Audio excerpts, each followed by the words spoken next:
Hello, my name is Ron Fazard, and this is the third part of a 5-part series on how to pack a pump with mechanical packing. This episode we're going to cover the basics of the lantern ring. So let's get started. Lantern rings are one of the most confusing and misunderstood technologies in the pump industry today. The first thing to discuss is why one is needed in a pumping system.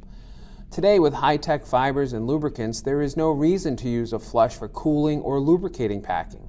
The only reason to use a lantern ring with a flush is to keep solids out of the packing set. A clean flush without solids is used as a barrier fluid to keep solids from the pumping media embedding into the packing rings. Solid embedment into packing is one of the main failure modes of packing and can be stopped with a clean flush being used through a flush port.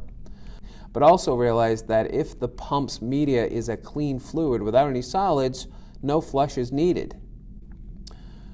For a barrier fluid to work, it needs to always have higher pressure than the stuffing box. This is very important since sometimes the pressure of the flush is inconsistent, resulting in reversing the flow. Pressure of a flush should be set to 1 bar, about 14 psi, above the stuffing box pressure.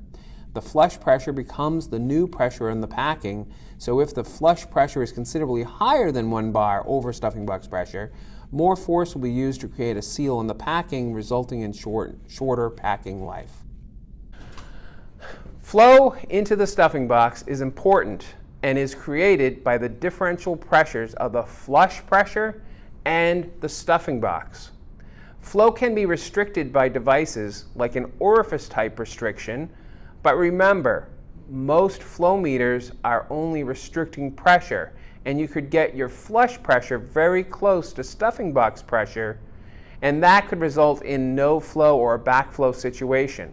One issue that's still seen in the field has to do with misunderstanding lantern ring ports. Sometimes a pump will have 2 or more lantern ring ports. They were designed to get more flow to fill a larger cavity. Many times people are confused and assume this is a flow-in, flow-out pattern that's sometimes seen in a mechanical seal.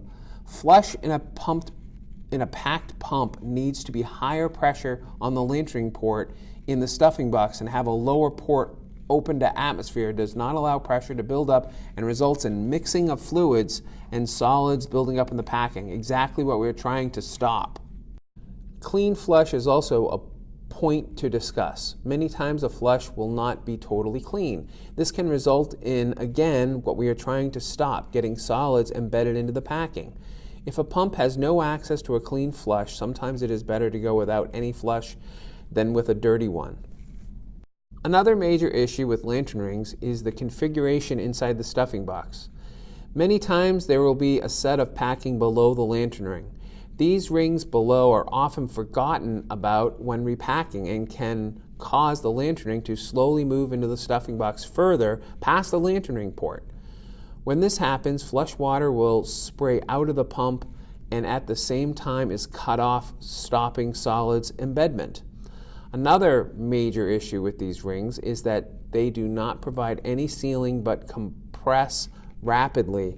That results in many adjustments and quicker time before the gland bottoms out, drastically lowering packing life. There are new technologies that actually replace the bottom rings and ensure perfect lantern ring alignment and save time of removal. A bushing can be used but can cause turbulent flow, resulting in mixing of fluids and migration of solids into the packing. EnviroSeal spiral track technology fills the area and also has a built-in lantern port that creates laminar flow in the direction of the shaft rotation. This plus its outer spiral makes for a drastic reduction in solid embedment and longer packing life.